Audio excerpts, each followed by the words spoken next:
Hey, everybody, it's Bruce here. And a few of you had some questions about Lab 5, and um, I want to share a couple things, all right? Couple things. So bear with me.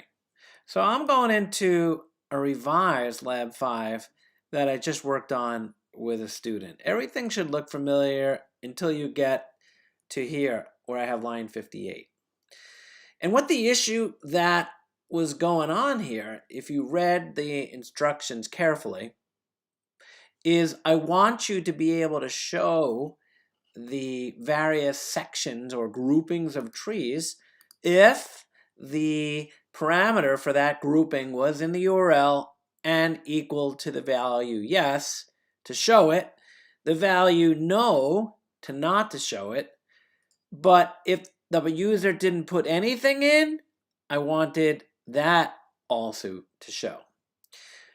The other thing that came up too was when I was driving home from my delicious lunch with my awesome wife, is I said, why not take all that HTML that we wrapped in an if statement and put that in an include and just include it where we need to, right? So let me step you through the logic on line 58. I set a variable. I called it flag. You could call it $French fry or dollar whatever. It just didn't matter. And I set it equal to the Boolean false. I said, hey, I need this flag. Pretend like it's a sports game, right? And right now I'm saying there are no flags. No, false, okay? And then I'm going to use that flag as I process through my logic and use that flag and set it to true and then use that flag to determine whether or not I should show or hide the tree grouping. So on line 59, I created some logic here, and you'll see I have a nested if statement here, kind of like we did before, but a wee bit different.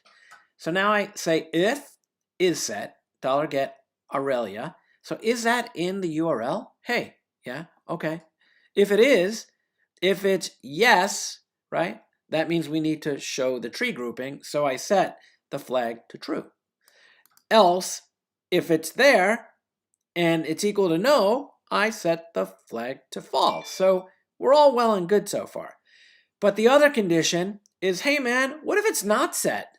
Because the instructions say, show it if it's not set. If it's not yes or no, and it ain't there, show it. So again, in this case, line 69, 70, and 71, we set the flag to true if it's not set because we want to show the tree grouping because that was part of the requirements.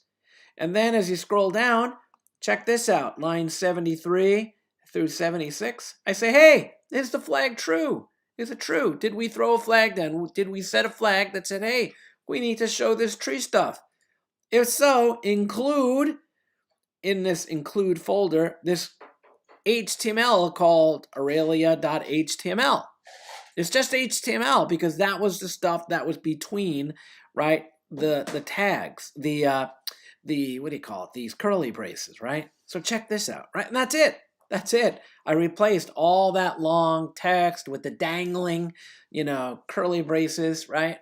And what I did is I said, hey, I created an include folder. I'm in the sidebar here on the left-hand side. And then I created in that folder this Aurelia.html. And it's just the HTML. That's all it is, right? Yeah, it's just some HTML. Look at that. H3 on line 1, closing div on 16. Yeah, that's it. So if you have any questions, let me know. Now, you can apply this logic to the other two tree groupings and create 2 more additional include files, and your life with PHP in this lab is done. Well, your life's not done, but your lab will be. Hope this helps. Have a good day.